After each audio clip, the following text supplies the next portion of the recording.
Hey, welcome back to the award-winning Ed Brown Show.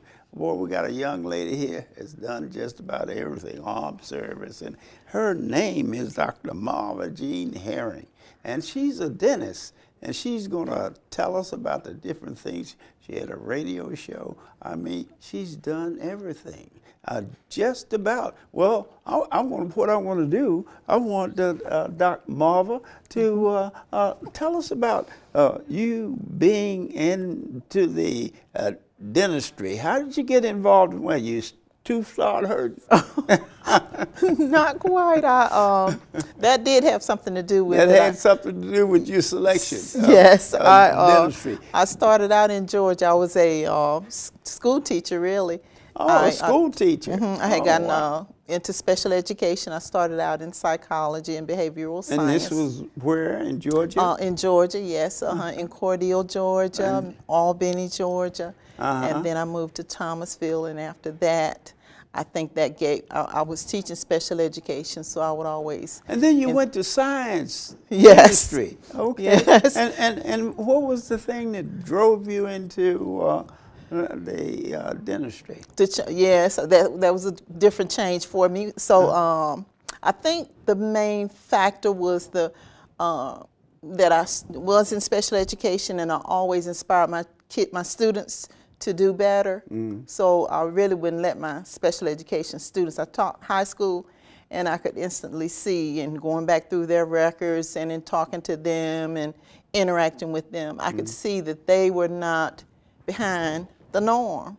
So then I started tracking them, putting them out into other classes. The English class, I would get my cousin who was in math and asked her to teach them math, and then I would... She was doing calculus, right? Everybody runs from calculus. You know? It's true, me too, yeah. You have to build up, start at the lowest level, and get that confidence. So that's how I did my students. I would do a barter system. I had another a co-worker who was a math teacher, so I would do his bulletin boards. He hated doing bulletin boards. He hated, so I said, but he knew calculus, right? So I said, if you let my kids come in your classes, I said, I can do your bulletin boards, no problem. You don't have to ask, because I like doing bulletin boards. So that's how I started out. I started getting my kids in the other classes, and I guess that inspired me too, because later on, I was at home, and I was on the street with my sister, and this young man stopped in a new Dodge Ram truck, about a $60,000 new truck, and he came over to me. I said, that must be one of my sister's friends. She's a teacher, Dr. Queen Brown in Georgia, but it was one of my students, one of my former students, and he told me, because you didn't let me stay in special education, I wanted to thank you. He said, because of what you did for me, pushing me to do more, I did accomplish more. He said, now I teach at the vocational school, and I teach construction, building construction, home construction. Excellent. I teach that. He said, in addition to that, I have my own company wherein I build houses. And this was a special ed student. This was a student. This was a student. Yeah. So then... Wasn't that rewarding? Oh, yeah. I was so shocked. I couldn't, I said, gee, it's amazing what you can do if people would venture out. But I had also taken my own steps, I moved them forward, and then I pushed myself forward too, because I didn't have the confidence to try to be a dentist. So they had career day at one of my schools and where I taught, and I saw the pharmacist, and then I had 5 years of education. At that time I had a master's degree. And the pharmacist was making twice my salary. So I said, there's something wrong with this picture. That was the incentive. Yes, there's something wrong with this picture. I said, I worked hard. So then I started investigating. I said, well, shoot, my spouse was I had encouraged, he was working on a doctorate at Florida State. So I encouraged him to try to go to law school. Then I encouraged myself, and I said, well, shoot. Yeah, I'm going to do something too. If he's going to law school, I'm not going to sit around and hold my hands. So I said, but I still was the person who had to be the breadwinner, because he would be going to school full time. So what I did was I investigated joining the Army, because I knew if you join the Army, you get that education. And they pay for it. You get the all the benefits, and you still get a paycheck. And I got on-the-job training because I trained for like 6 weeks to be a dental assistant. And so you started with the dental assistant, so you get the environment. That's very good because that's what a lot of youngsters need to do. They need to volunteer to these various jobs, you know, that they're interested, fields that they're interested, and just see how it is and what it takes. Because I had my grandson. He wanted to be a veterinarian. Okay, so his father said, okay, fine. Say, I got you a job this summer working down the veterinarian. He worked there one summer. He said, you know, I don't want to be a veterinarian. Oh my gosh.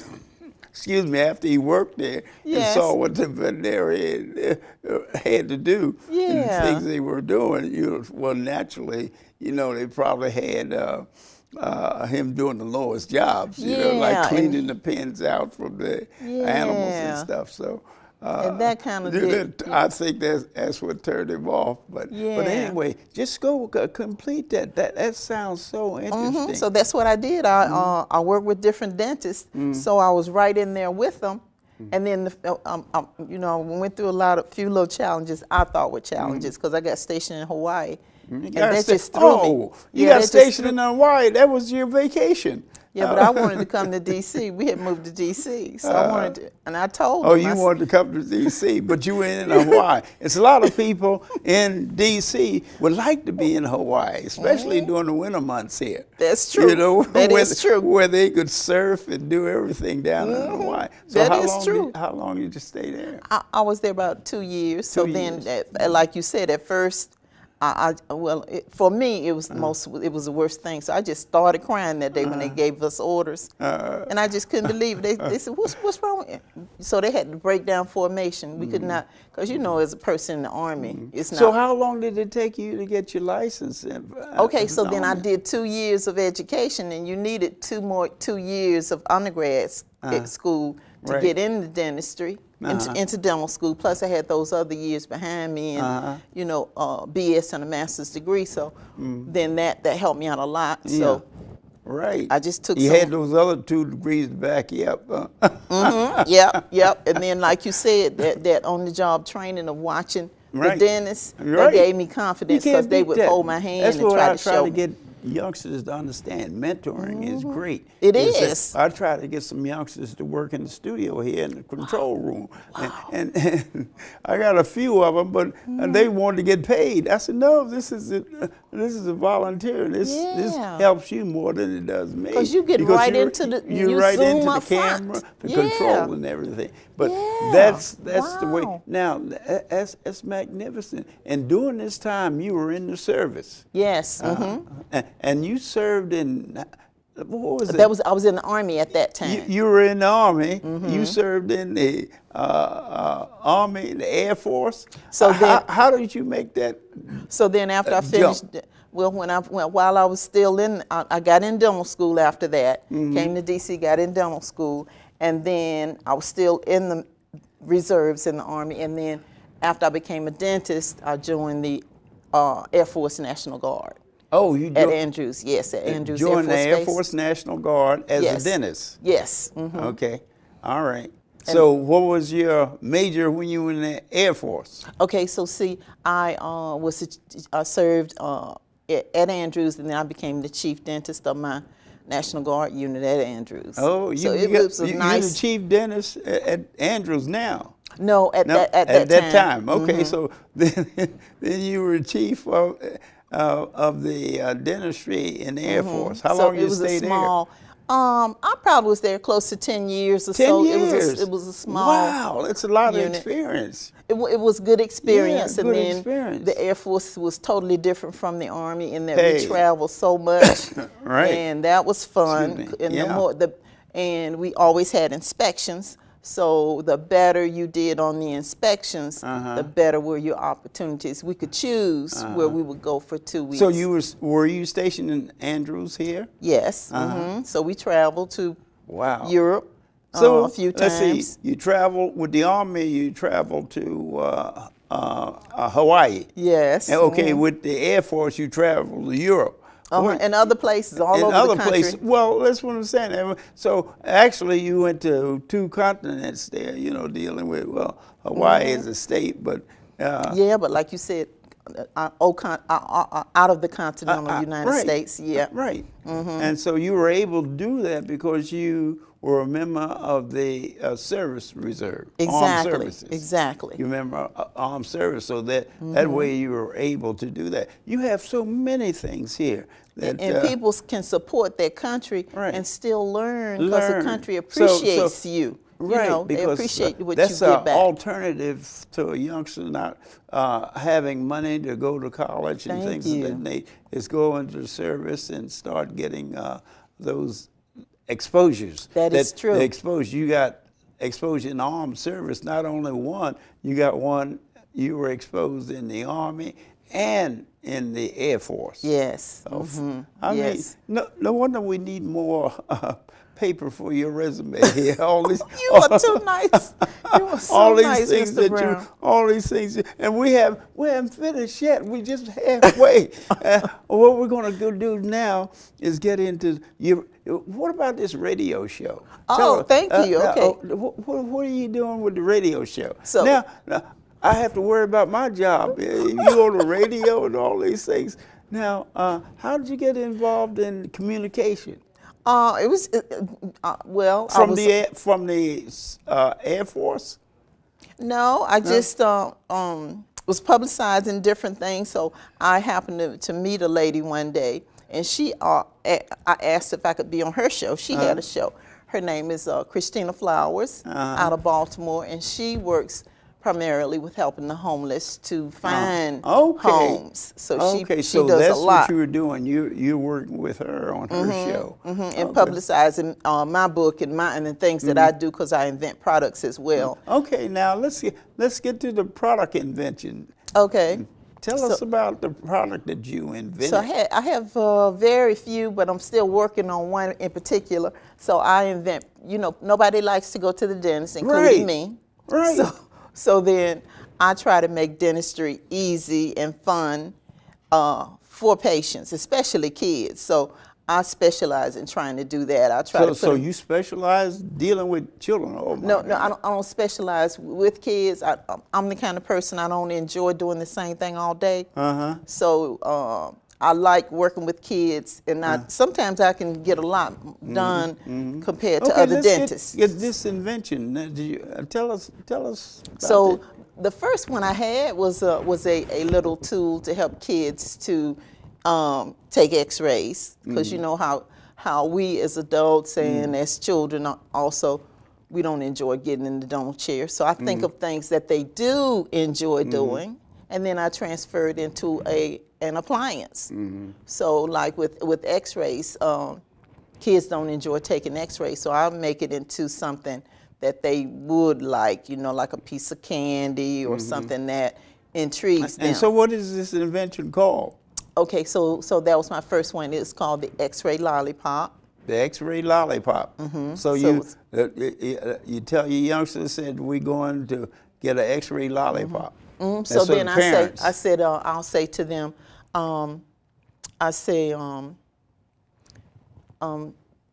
if I'm gonna, so if a child comes in, they have an accident, and we have to take a picture, before we can do any work, we have to take a picture of a tooth that's been damaged or what have you. And then children you can't get an X-ray because they already hurt. So then I said, can I put my lollipop in your mouth? Then they open right away because they want that lollipop. They understand the lollipop, but it's a little piece of plastic. And so then you attach the X-ray onto it before you put it in the mouth. Then you already got it in there. About that. You say you invented that. That would be anything to get cooperation from I gotta get patient. a little bit more, into partnering with a bigger company, so I can get it into, as standard. Yes, as standard procedure. Yes, and then once we get it in the mouth and it's attached to the lollipop, once it is attached to the little plastic lollipop, then you can, take a picture. Yeah, you can take a picture, but then you, from the picture, you can determine Do the what's procedure, needed. yes, Right. which you would not ordinarily have been able to do, because you know children are not cooperative No, oh because no. they're in pain, and you Right. might put them in further pain, so they don't Right, trust you. right. Yes. Because your reputation is not good. That's right. That's right. Going That's to the right. dentist is not. That's right. And it's not something that everybody looks forward to. They only go when they have to. That's right. That's when right. it's the emergency, when they can't eat or can't sleep. That is the truth. Then they go and get the work done. But with the invention now, have had that registered, or that's just something you're working with? I did, and now I'm working on another one for this year. So this so year's you about come up halfway. with one a year. I have some more. I've been ill. I'm a 2-time breast cancer survivor. So you know, in the process of getting through treatment and then trying to, and most of the times, even though I've been ill, I've had to work. So you get kind of delayed. But then I'll stay positive, and that's one thing I do always try to encourage other people who are ill or veterans who've been through a lot to stay positive, because in order to move forward, you got to be your own positive advocate. Okay. Now this last item here, I'm really interested in, because it's it deals with Tuskegee Experiment Reloaded. How did you get into writing this book? Unfortunately, I had a bad time with my treatment when I got ill from the first time and the second time with breast cancer. So I was going to the VA, and I couldn't get treatment, and the person who really saved my life was Congressman Albert Wynn. Congressman Albert Yes. Wynn. Hey, 3 cheers for former Congressman Albert Wynn. Yes. Yeah, and he didn't even know it. He was so efficient and so effective and so determined. His office was so determined to help me until his staff a member of his staff got on the phone and made a 3-way call with me, the VA hospital, and herself. And she told him that I've been waiting so long, and they thought I had already been reassigned to Walter Reed by them. And so she said, don't worry. She said, Congressman Wynn is so adamant about Miss Herring going to the VA, to Walter Reed for treatment immediately until we're going to stay on the phone until you get it together. Well, he's fantastic. Wasn't that fantastic? I have known Albert a long time, and I worked with him in the political arena too. Yes. I was one of the first black park and planning commissioners, for Prince George County. Yes. I was first male, and he was on our team. We were on each other's team politically. Yeah. Wow. So I know a lot about Albert. He's a great man. He very sensitive. To people problem. Yes. But and I didn't know him. I met him. Like I said, I knew his staff, and I was sick, so my son would take my paperwork over. Very responsive. So I didn't meet him until 2010. Now, what is this Tuskegee Experience Reloaded? What is I used that title because that's how bad I was treated at the VA. I was not given treatment. I had to do like a sit-in in order to get. So this is a protest to the treatment. The Tuskegee Experience details my plight as I was trying to get treatment. What did Tuskegee have to do with it? I was treated the way they treated the men in Tuskegee. Oh, how I see. They treated those men. They would not give them treatment, and they kind of boxed them in so they couldn't go anywhere because they wouldn't let them join the military. They had their names on special paperwork to keep that from happening. You're talking about Tuskegee University? Yeah, Right. That was the Tuskegee they University. They lived in Tuskegee, Alabama, but that was the public health was in charge of that hospital, and the public health service was Were doing you an in the experiment. Army when these things happened? I was in the Air Force still. I You was still in the Air Force? Air Okay. Force National Guard at Andrews. So you were in the Air Force National Guard at Andrews. Yes. But actually, I tried to get people to understand as far as African American college is concerned, Yes. Tuskegee, the experience, when I saw this Reloaded, I thought in terms of the airmen.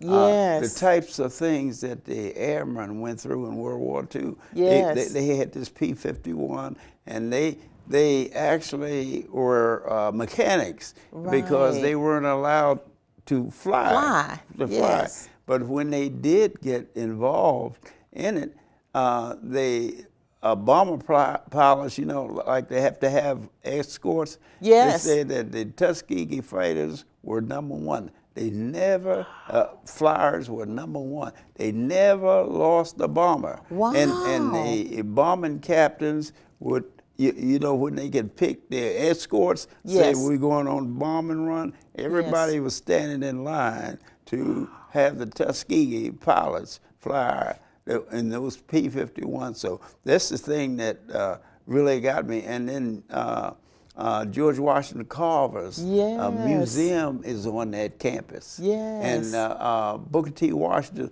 home is on that campus. So Yeah. I make a pitch for Tuskegee because a lot of people go around, they go to vacations and things like that. But that's Yes. one place the family should go, is Tuskegee University, because of those Yes. 3 items, Booker T. Washington, and that's the Tuskegee Tuskegee, fighters, yes. and George Washington Washington Carver. Carver, yes. I'm sensitive to George Washington Carver because he's a scientist. Yes. And his museum, no, I was surprised. I guess it was about 4 years ago that I went to the campus for the first time. Yes. And I was amazed at the projects and inventions that George Washington Carver was involved in. He gets credit from the masses for the peanut, Yes. the different things, but artificial Wow. limbs. Yeah. Oh, my goodness. All of those things, if most people don't realize Yes. that going to Tuskegee, those 3, and they have a I think P-48 or P-51. They Yes. have a replica, a real one, right on the middle of the campus at Yes. Tuskegee. Okay. And then above that, up the hill, is the Booker T. Washington home. Yes. And below that, below the aircraft, Yes. is the George Washington Carver Museum. And I make an appeal to all people, the African American people, all of them, because you've been deceived. You need to go to Tuskegee. You want to go on vacation. The campus is out of sight, beautiful. And you go to this museum tucked in there, George Washington Carver, and you'll be surprised. You see this P-51, which was one of the #1 fighter groups in World War II. Yes. And then there's Booker T. Washington, the president. Yes. And that is it's a jewel, and it's Yes. not expensive. It's beautiful down there at Tuskegee. Yes. The area is just beautiful. You go down there, you take the family, and they learn something. That's some real education. Yeah, the real education, especially in the sciences. Yes. George Washington Carver. Now I have to go back because I did stop through there. Yeah, no, but I need to go back and those tour are 3 through. items, especially Yes, yes. like I say, I'm prejudiced because I'm a scientist. You know, Oh, I'm a okay. chemist. See? Yes, and congratulations. the thing You have done a lot of things yourself. Well, I've just following other people. You know, Okay. other people set examples for us. You know what I mean? And I consider you as a trailblazer. and what we do, we look at the things that need in the era that I felt the most important thing here in Prince George County was communication. That's why I got involved in. I had my own newspaper. I had 2. I had one newspaper was Prince George's Press and the Black Voice. Yes. And then I was on WOL radio with P.D. Green. Same thing, Okay. WLB. Yeah. That's us. Oh my gosh, yes, Miss Kathy Hughes. Although, Dr. Kathy, Kathy although Hughes. I majored in science, Yes. the communication is something that they still lack here in Prince George County. Okay. positiveness of what people are doing. Yes. And then I got involved with the Sweet magazine. I'm involved with that now too, with Yes. Dennis Raoult. Okay. But the idea is that you go into Wow. these things and you see the need. Yes. And like You create that. That's why I was. My I gosh. looked at all the things you were involved in, Dennis. You wrote a book concerning, and then you've been through problems like the cancer, and you were able to survive, and you survived from those things because you didn't sit on your hands. You went and got busy, and I like to commend you on the Tuskegee Experience Reloaded by Dr. Herring.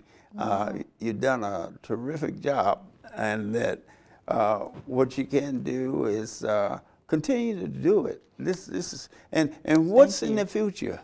Oh, like my son is a dentist, so Okay. I look forward to trying to do some projects with him. And I don't know, and he and his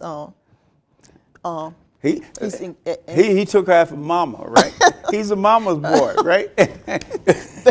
Thank you, Jesus. Because you know how it is to raise kids. So I have 2 other kids, so I'm working on them. 3. Yeah, I'm working on the other 2. And one is a dentist. I know that's rewarding to you. And my second son, she'll graduate this year from college. Then I have a daughter. Her name is Marva as well. Yeah, you better get their names in here, or you get. Yeah, that's what you have to do. Push them forward in order to. You know what I mean? Because like I say, you're a trailblazer yourself and a trendsetter. People would be hard pressed to try to. Well, see, the idea is that you have to get involved, and this is what people don't understand. Yes. Sure, it's a lot of things, just like the multiple things that you're involved in. Okay. This is good, and people have to understand this. This is what you have to do. What I'm working on now is getting the African American into the finances of this country, because that solves all the problems. Just like the Washington Post had an article by Emma Brown said resegregation. Said schools are segregated again, and that's so true. And they're segregated because of the fact that real estate is segregated, and the fact is the real estate is segregated because African Americans are given the low-paying jobs. Therefore, a person working at McDonald's can't live in Bethesda because they can't afford it. That's true. Yes. So if you can't afford it, then that keeps already. And right now, 62 years have passed. Yes. And there's still this Brown versus the Board of Education. Yes. And it continues, and people need to get into the finances of this country. And the way you start, vote, vote, vote. Yes. And I want to thank you for being here. And hey, we got to talk some more. You're such a... See you next time with Dr. Herring. Isn't she fantastic? You are, Mr. Brown. I thank you. Thank you so much.